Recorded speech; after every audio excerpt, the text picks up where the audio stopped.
Бекмамат Осмонов атындагы Жалал-Абад мамлекеттик университети, Жалал-Абад колледжи, табигый техникалык бөлүмү. Куратордук саат. Баска 320 тайпасы. Куратору Полотова Алима Закировна. СПИД жугуштуу илдет. Сабактын максаты: СПИД жөнүндө маалымат аласыңар. СПИДти жуктуруу жолдорун жана кайсыл учурда жукпашы жөнүндө билесиңер. СПИД жөнүндө маалымат. СПИД кабылданган иммундук жетишсиздик синдрому. Бул иммундук тутумдун жок кылынышынан улам организмдин коргоо күчү солгундай турган патологиялык абал. Иммундук жетишсиздик синдрому биринчи жолу 1981 жылы жазында АКШда Калифорния шаарында катталган. Оору аз убакыттын ичинде пандемия мүнөзүнө ээ болуп, бүт өлкөлөргө жайылган. Бул оорунун азыркы күнгө чейин дарысы жок.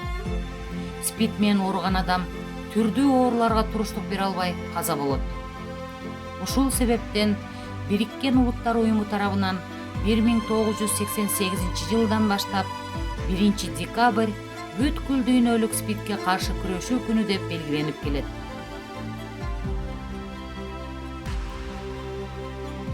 ВИЧ бул адамдын иммундук жетишсиздик вирусу. Бул вирустун жеткенчеги СПИД оорусун пайда кылат.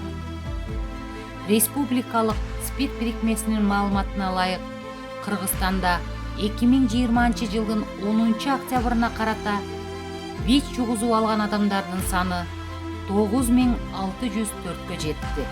Алардын ичинен 1952 адам каза болду.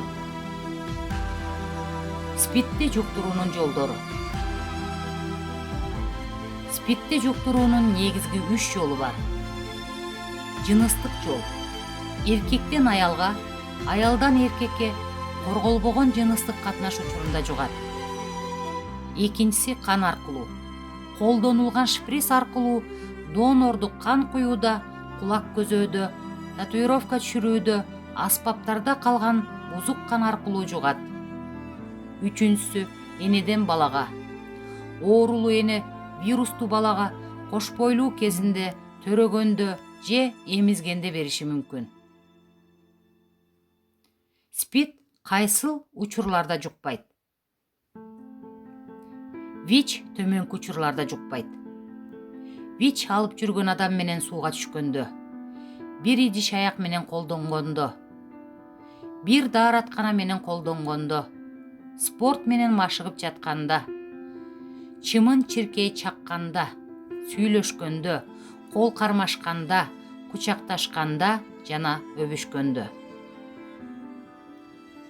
СПИДти алдын алуу ар бир адамдын жоопкерчилигинде. Азыркы мезгилде кадам сайын жугуп калуу коркунучу бар бул оорудан кантип сактанабыз деген кооптонуу ар бир эле кыргызстандыктын жүрөгүндө турса керек.